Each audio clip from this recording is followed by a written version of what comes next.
Hello world, Monte Coleman, IES Coaching. Another dose of my greatest failures, or greatest mistakes in business. I'm actually bringing 3 and 4 into one video because they're interconnected. 3,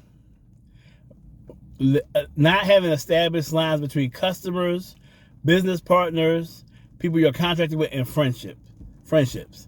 That is a dangerous game. When you have customers who you make your friends, or business partners you make your friends, you make it hard in 4 categories. 1, contract negotiation. 2, contract enforcement. 3, proper pricing. 4, payment. And what happens is when a person is your friend, they feel like you should look out. You should be a friend. You should do favors for them and understand and have their back. Sometimes in business that doesn't go together. For instance, if we have a deadline for a payment, you want to be able to expect that payment and not have somebody call you and be able to give you a story and expect you to say, oh, okay, because it's you, it's okay. When negotiating with someone who considers themselves your friend, they're going to want the deal be sweetened. They're going to want a discount. They're going to want extra. One of the things I found in my martial arts training that I actually had students who I crossed that line would tell me how much they want to pay. Oh man, you should just charge me like 5-10, because they feel comfortable with doing that.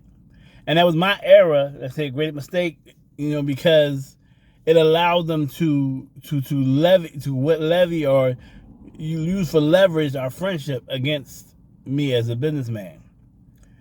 And also, when your customers do you favors or help in your personal life, it also gives them leverage to negotiate stronger for what they want. My father was a master electrician. When I used to work with him as a child, one time he had left to get a part, and I had finished the part of work I was supposed to do. So the customer was an older lady. She was trying to be sweet. She said, "Oh, I made dinner you like a plate." And I was like, "Of course," being young and greedy.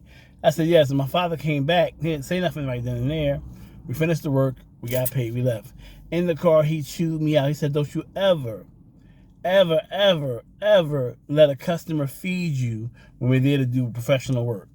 He said, because when you do that, now when she comes to me and asks for a discount or additional work, she's like, "Well, I fed your son," or "I fed you." So even he knew in business that, you don't want to mar that line. I've actually had experience where I had to check a student who actually was trying to become part of the branding of my business.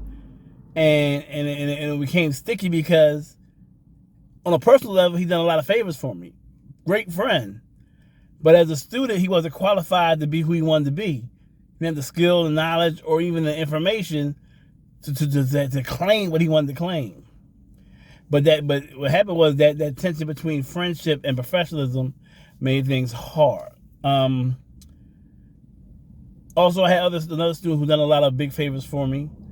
And when it came time to give him prices, I found it in myself difficult to charge, a fair rate, because I was caught between what I deserve as a contractor and what they've done for me. So you don't want to mar the line between friendship and business.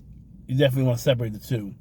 Also, the number 4, depending on family for professional support is always bad. Number 4 is depending on family for professional support has been one of my greatest failures and mistakes in business.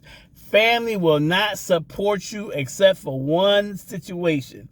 If you have a business or something they already need, a service they really need themselves, and they know that coming to you will give them a substantial discount or extra services. Even if they need the service, if you're going to charge the same rate as the next man, they will literally hire the next man to do the work. And it's a reality. Don't make them bad people. This is what family do. They know you personally, and those personal relationships make business hard. That's why they both come together, 3 and 4. Personal relationships make doing business hard. Avoid having personal relationships in your business. Now, being personable is not a bad thing. Having a great business relationship is not a bad thing.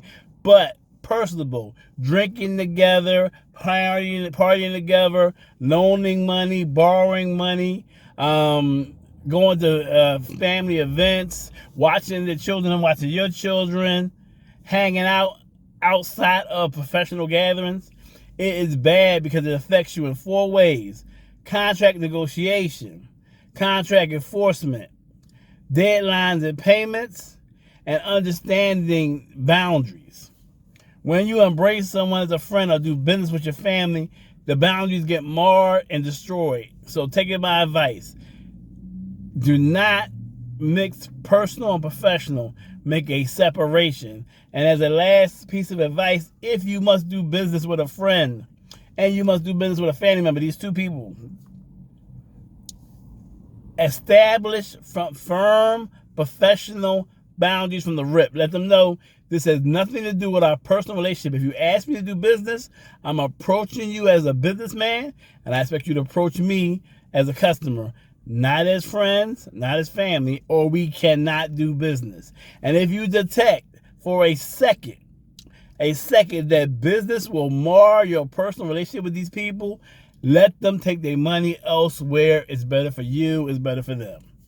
Monte Coleman, IS Coach, is signing out with this one that I think is really important about keeping professional boundaries. Don't make your customers your friends.